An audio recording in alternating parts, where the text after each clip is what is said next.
Boa noite a todos, sejam bem-vindos, que a paz de Jesus nos abrace e nos envolva, que possamos nos inspirar, sobretudo, bem compreender a lição da noite, causas anteriores das aflições, capítulo 5 do Evangelho segundo o Espiritismo, itens 6 a 10.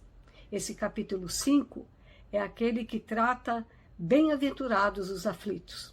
Portanto, nós vamos estudar hoje o item 6 a 10. E nós vamos pedir todo o recurso de Kardec, até de outros espíritos. Primeiramente, nós vamos buscar lá no Livro dos Espíritos, na introdução ao estudo da doutrina que ele faz logo no início, pegar o item 6, onde ele faz um resumo da doutrina espírita.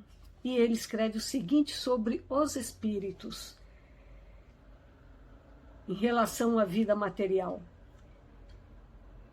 A vida material é uma prova que devem submeter-se repetidas vezes, até atingir a perfeição absoluta.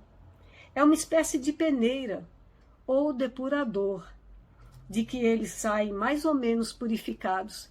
Então está falando de nós, porque já temos no embasamento doutrinário que somos espíritos imortais animando corpos materiais, né? E fazemos essas experiências em mundos como o planeta Terra, um mundo material, onde estamos aqui para evoluir, para aprender a lei de amor, a prática dessa lei, a vivência dessa lei, como Jesus, que é nosso mestre, né? Como ele nos ensinou, né? Exemplificando. Muito bem. Só que é justamente nessas incursões na Terra, né, que nós chamamos de encarnações, nesses períodos em que estamos encarnados, é que começamos a nos comprometer com a lei de Deus, que é uma lei de amor, né, que pede amor a Deus e amor ao próximo. Jesus nos ensinou, né, amar a Deus e ao próximo. E nós temos esse pedido do Mestre lá no Evangelho de Mateus, capítulo 22, versículo 37 a 39, onde está escrito: respondeu-lhe Jesus: amarás ao Senhor, teu Deus, de todo o teu coração, de toda a tua alma e de todo o teu entendimento. Este é o grande e primeiro mandamento. E o segundo, semelhante a este, é: amarás a teu próximo como a ti mesmo. E Mateus coloca no versículo seguinte, o versículo 40, destes dois mandamentos dependem toda a lei e os profetas. Muito bem, amar a Deus, amar ao próximo. Mas o que acontece, vamos fazer aquela pergunta, o que acontece ao filho que não pratica essa lei? Ele infringe a lei, né? Tem alguém que nem acredita em Deus ainda, não acredita no mestre, né? Viola, então, aquele que viola a lei, aquele que desobedece a lei de amor. Pois sabemos que a lei, a grande lei, ela não existe impunidade na lei divina, né? Nós todos obrigatoriamente todos devem responder a essa lei, na menor das agressões, até o pensamento mais oculto, também devemos responder. Tudo que fazemos ou pensamos é computado e analisado, se é um pensamento de amor, né, uma ação de amor. E temos esse ensinamento da importância desse nosso comportamento e as consequências do nosso comportamento na vida material, lá em Mateus capítulo 5, versículo 18, onde podemos ler: porque em verdade vos digo que até que o céu e a terra passem, de modo nenhum passará da lei um só i, ou um só tio, até que tudo seja cumprido. Muito bem. E o que deve ser cumprido segundo o ensinamento de Jesus?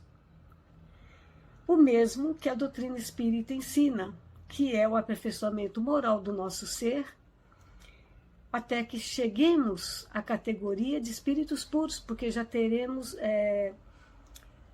adquirido todas as virtudes E olha, a estrada é longa. Nós estamos tentando isso desde que saímos das mãos de Deus, desde a primeira encarnação, e muitas encarnações já estão, ainda estamos nesse planeta que não é o mais evoluído de todos, né, na escala espírita, né? Muito bem. Mas por quê? Porque no meio do caminho a gente acaba se comprometendo, né? A gente acaba, como se diz, se atrapalhando em relação ao próximo, em relação a alguma criatura aqui na Terra. E aí, o que acontece? Nós temos que voltar, né? Como Kardec mostrou em várias encarnações. Temos que voltar sim, porque não podemos deixar nenhuma mágoa atrás, né? Na nossa caminhada. E só podemos subir, ascender, se realmente estivermos na categoria moral para isso, né? Então devemos voltar e retribuir em cotas de amor todo o mal praticado. Devemos retribuir com cotas de amor, né? Por isso, Allan Kardec, analisando justamente o tema causas anteriores das aflições, ele começa explicando que se há males na vida de que o homem é a própria causa, há também outros que, pelo menos em aparência, são estranhos à sua vontade e parecem golpeá-lo por fatalidade. Ele vai dar alguns exemplos em seguida para nós. Por exemplo, a perda de entes queridos, dos que sustentam a família. Assim também acontece com os acidentes, que nenhuma previdência pode evitar. Os reversos da fortuna, que frustram todas as medidas de prudência. Acontece também com os flagelos naturais. E ainda as doenças de nascença. Dentre as doenças de nascença, ele especifica, sobretudo, aquelas que tiram aos infelizes a possibilidade de ganhar a vida pelo trabalho. Por exemplo, as deformidades, a idiotia, a imbecilidade, etc. Tudo vai depender do comprometimento físico dessas criaturas, né? Evidentemente. Na época que Kardec escreveu isso, por exemplo, as coisas evoluem, né? Mas tudo depende da graduação da enfermidade, do quanto ela atinge a questão física da criatura, né? Mas continua Kardec. Os que nascem nessas condições nada fizeram seguramente nesta vida para merecer uma sorte tão triste, sem possibilidade de compensação e que certamente eles não puderam evitar, já que é uma coisa de nascença, sendo impotentes até para modificá-la e ficando à mercê da comiseração pública, em alguns casos, né? E aí ele faz a grande questão, por que, pois, esses seres tão desgraçados, quer dizer, em tamanho sofrimento, enquanto ao seu lado, sob o mesmo teto e na mesma família, outros se apresentam favorecidos em todos os sentidos? E aqui vem, onde ele lembra aquele axioma, aquela máxima, né? Vamos lá, entretanto, tem essa máxima aqui que funciona aí para todo mundo. Todo efeito tem uma causa. Ora, para Kardec, essas causas, desses casos que nós acabamos de citar, são efeitos que devem ter a sua causa. Eles têm efeitos. E desde que se admite a existência de um Deus justo, essa causa deve ser justa. E outra coisa, a causa sendo anterior ao efeito, quer dizer, então o erro, né? O erro provoca uma consequência. Então vem o efeito, que é a consequência. A causa sendo anterior ao efeito, e desde que não se encontra na vida atual, se esses seres não tiveram possibilidade de fazer nessa vida, é que pertence a uma existência precedente, a uma existência anterior. Então, estou purgando uma falta de vidas passadas. É isso que Kardec está falando. Por outro lado, Deus não podendo punir pelo bem que se fez, nem pelo mal que não se fez, se somos punidos, é que fizemos o mal. E se não fizemos o mal nesta vida, vamos concluir, Kardec é quem fala, é que o fizemos em outra vida. Então veja que o professor ele faz uma grande reflexão e mostrando por A mais B, né, de que nada é por acaso. Esta é uma alternativa, continua Kardec, a que não podemos escapar e na qual a lógica nos diz de que lado está a justiça de Deus. Ninguém foge ao cumprimento dessa justiça, né?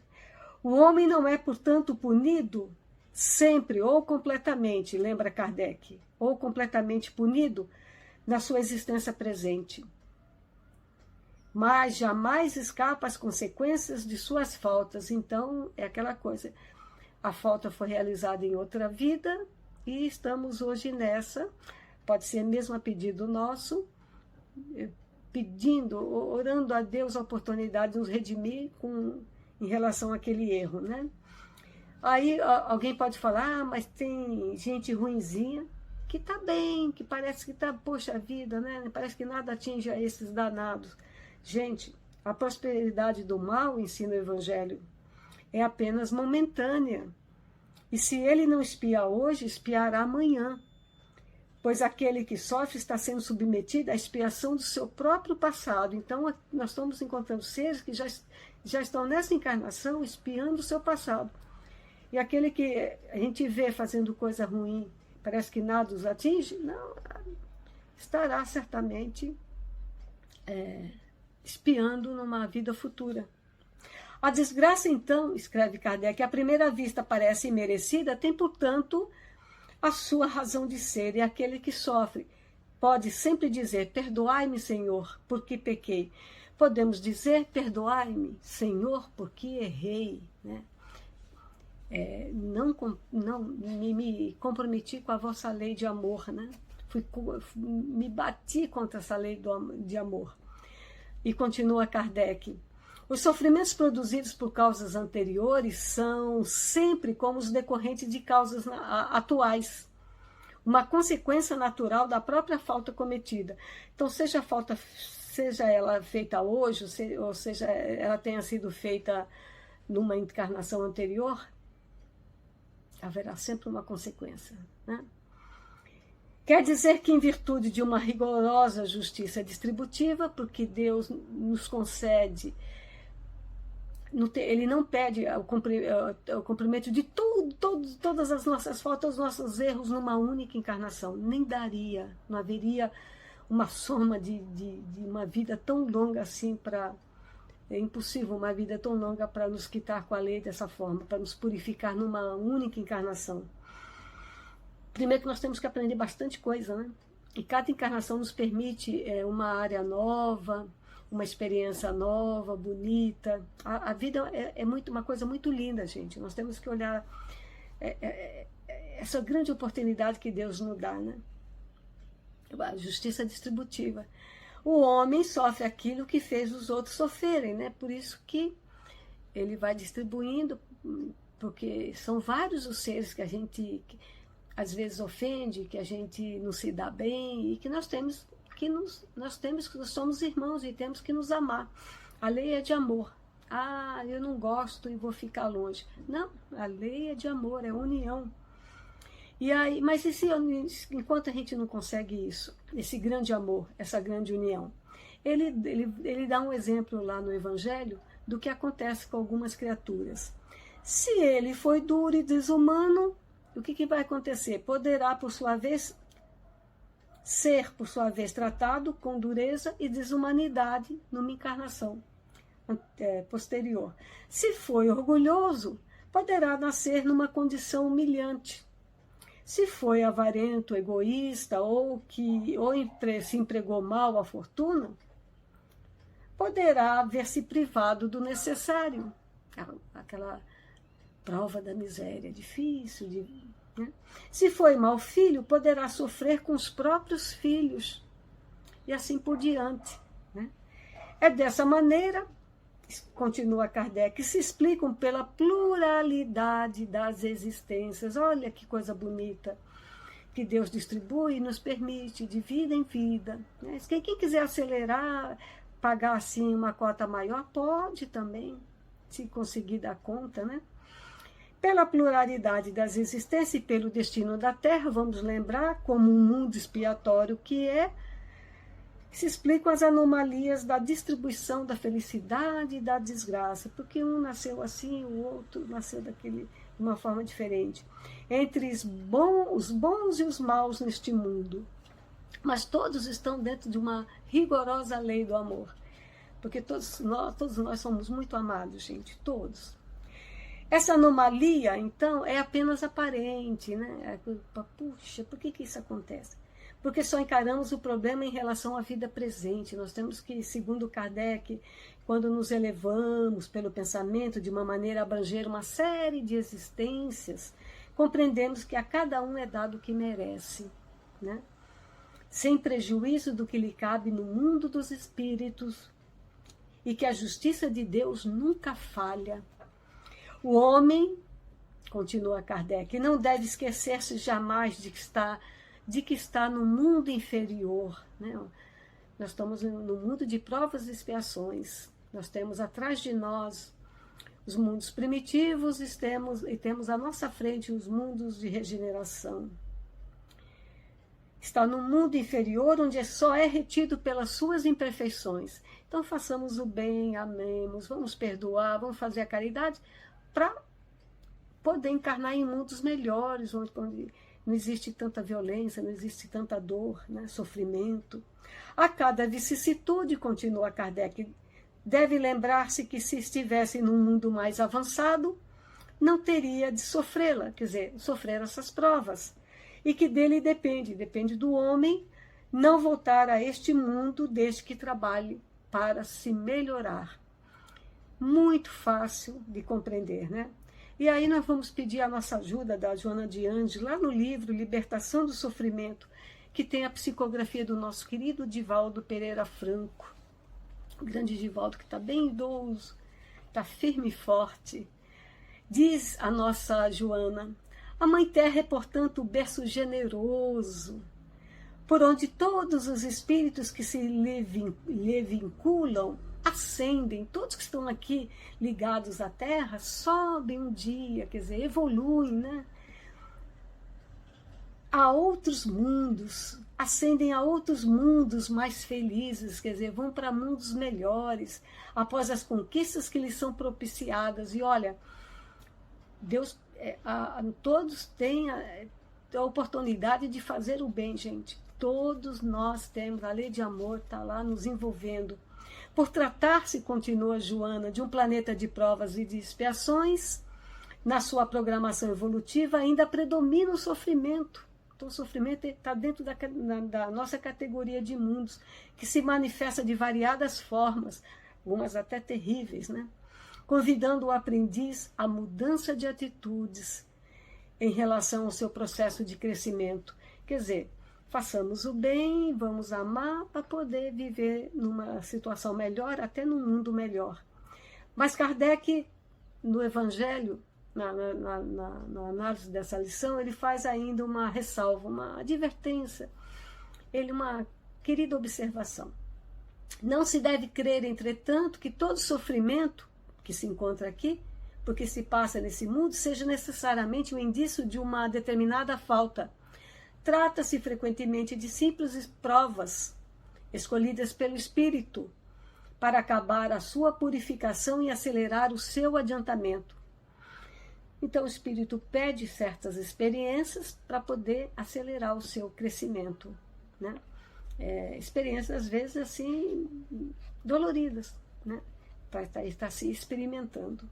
A expiação serve sempre de prova, mas a prova nem sempre é uma expiação. Então a gente fala assim, ó, em prova, toda a humanidade está em prova. Todos estão sendo testados na nossa cota de amor, de paciência, de misericórdia, de caridade, né? De benevolência.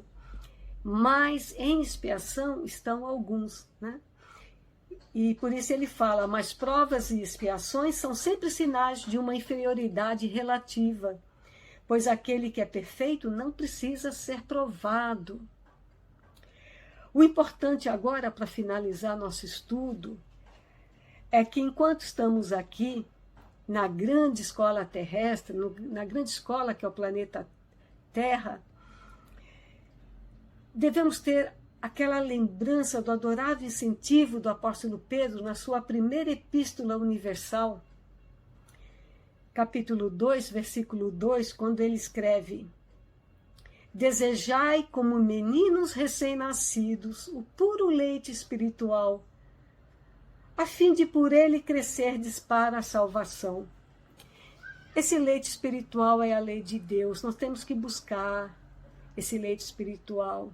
Nós temos que desejar, como diz o Pedro, desejar fazer o bem, desejar amar, desejar perdoar, desejar crescer moralmente. Está em nossas mãos. É uma tarefa individual, cada um tem a sua, né?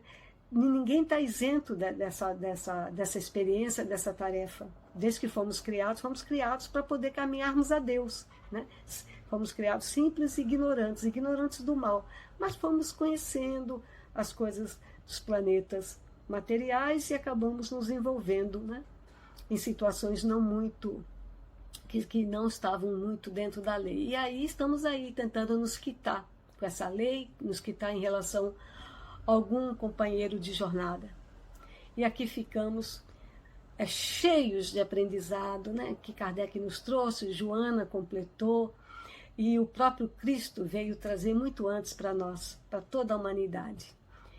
Sejamos felizes, portanto, de poder conhecer a tarefa que nos cabe. Muita paz a todos.